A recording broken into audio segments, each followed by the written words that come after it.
Hola Paula, sabes, tengo tareas sobre historia de México y quisiera me aclararas algo que no entiendo, es sobre el periodo de Benito Juárez, las leyes de reforma, Antonio López de Santa Anna. Claro que sí, Valeria. Mira, en 1853 el Partido Conservador trajo el destierro a Antonio López de Santa Anna. Esto es para que solucionara la problemática que existía en el país.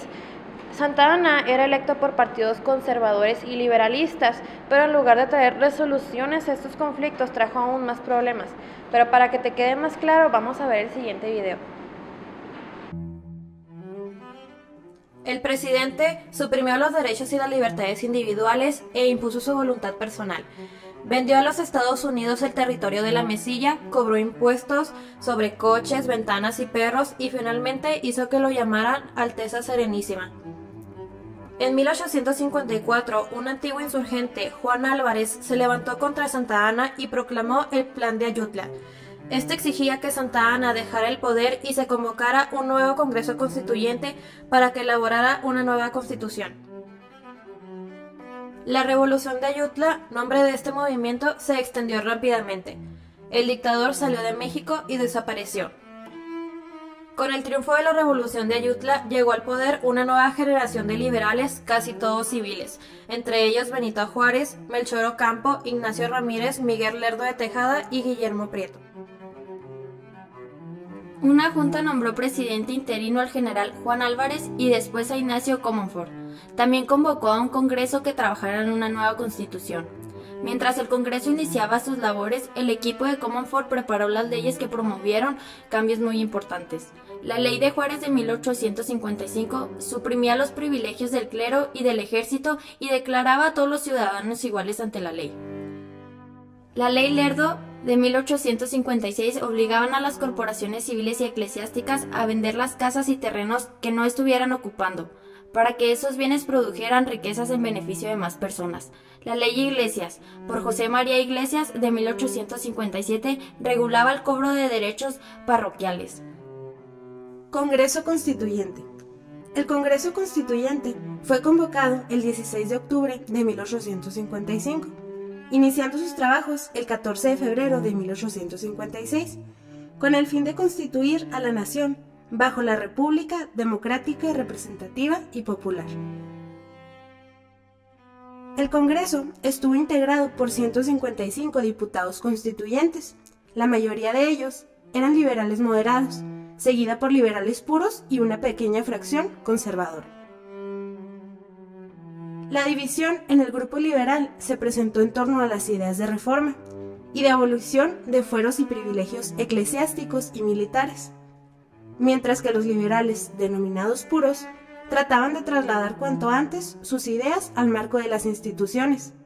Los liberales moderados, aunque de acuerdo con los mismos principios, se oponían a su reconocimiento constitucional o legal inmediato, por considerar que contraían con un apoyo popular insuficiente.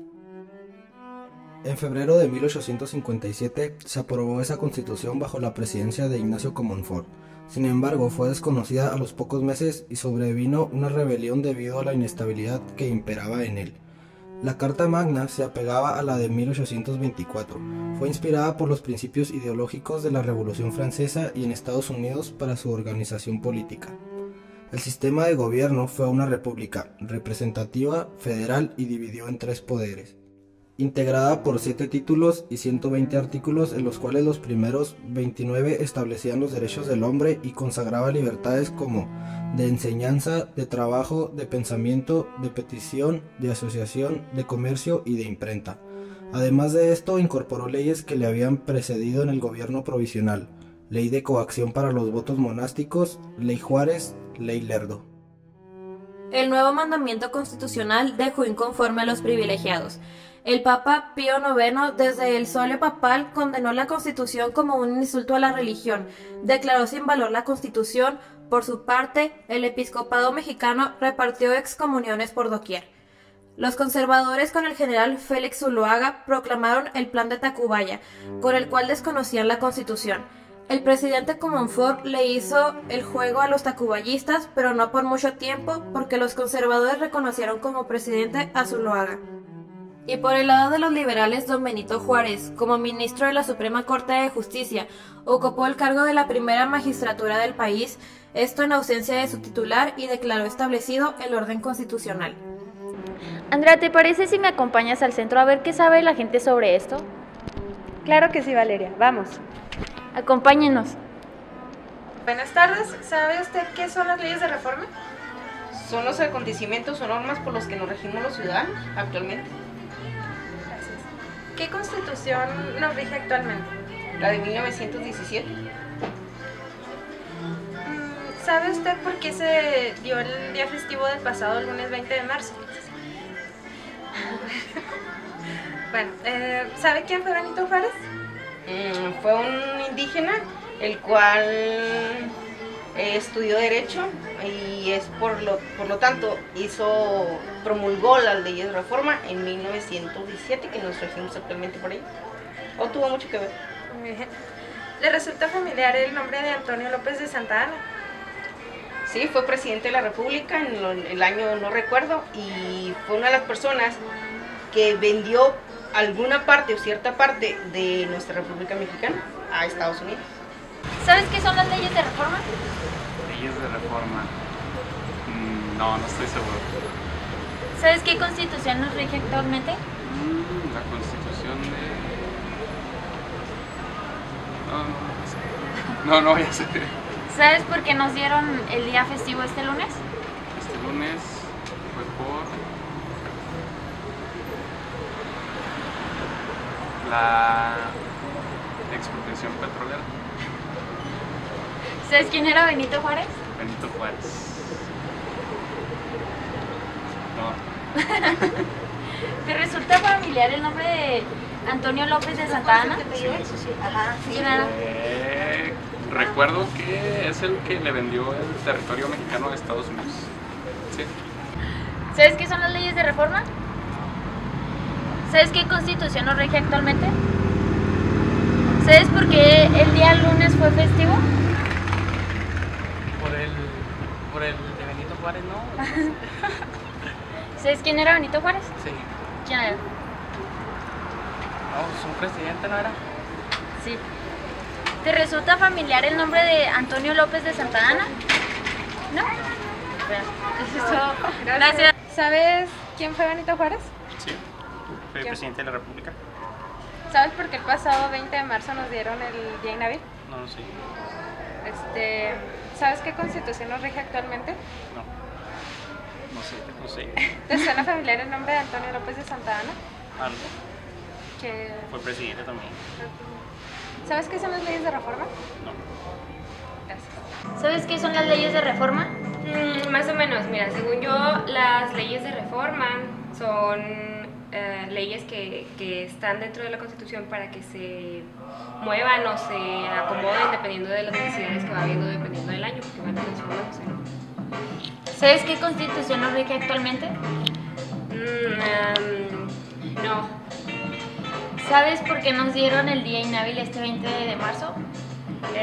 Según yo, es por el día 21, porque el 21 fue el día del natalicio de Benito Juárez.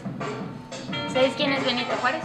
Fue uno de los grandes partidarios para que México se rigiera de la manera que se rige en la actualidad. Fue presidente varias veces del país. ¿Se te hace familiar el nombre de Antonio López de Santa Anna? Sí, también fue presidente del país. Fue el que vendió la parte de Texas y por allá. Leyes de reforma. La capital del país se encontraba en manos de los conservadores y el presidente constitucional interino de la nación, don Benito Juárez, se trasladó a Guanajuato y ahí instaló el gobierno de la República y lo hizo saber a todos los gobernantes de la República que defendería la Constitución de 1857. Como resultado de todo esto, México tenía dos presidentes, uno apoyado por los conservadores y el otro por el Partido Liberal.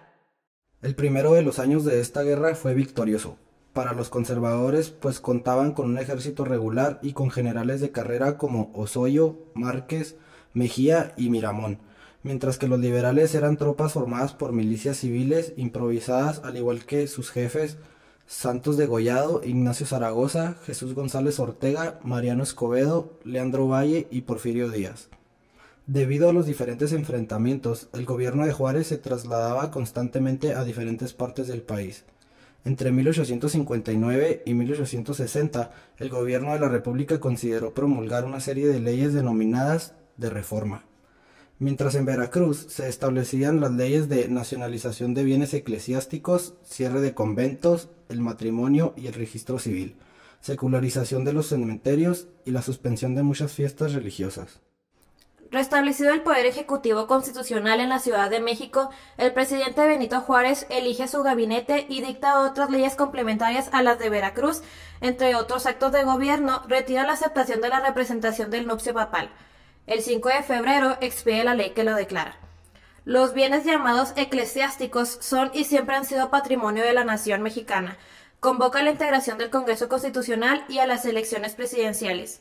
El nuevo Congreso, reunido el 9 de mayo de 1861, declara electo a Benito Juárez presidente constitucional de la República.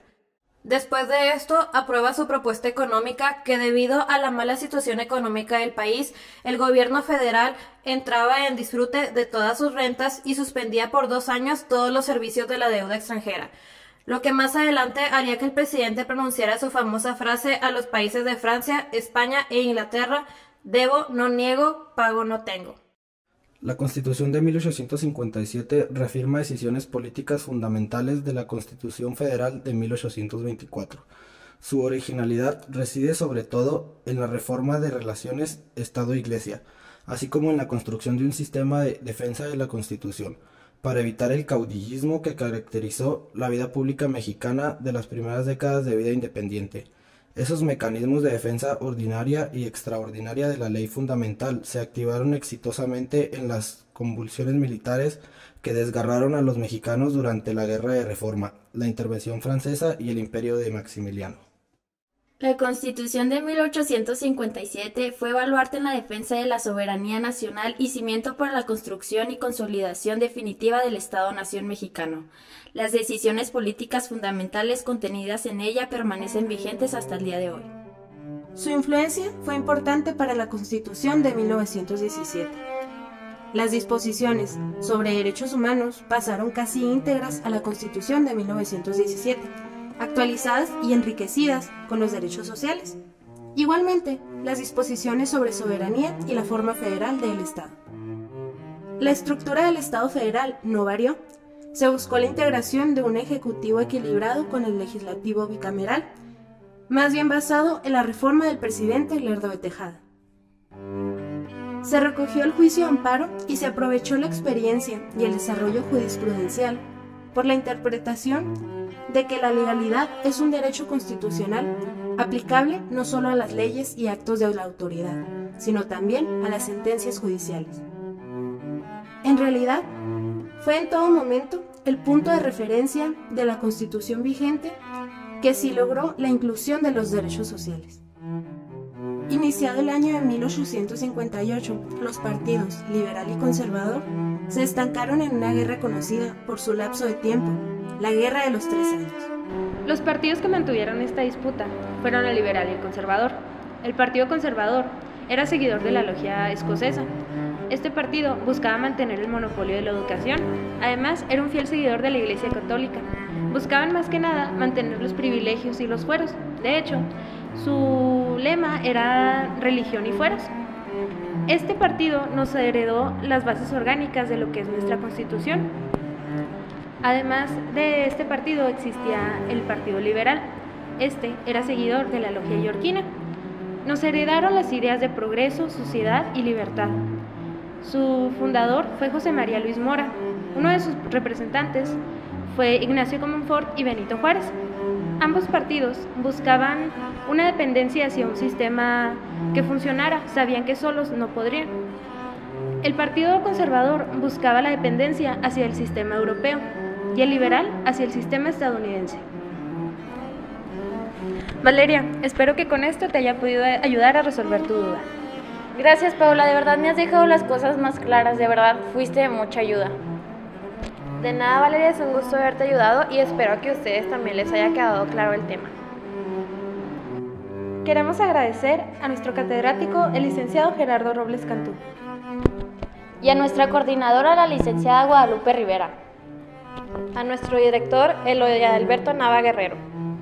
También agradecemos a nuestra alma mater, Centro de Estudios Universitarios Vizcaya de las Américas. Gracias.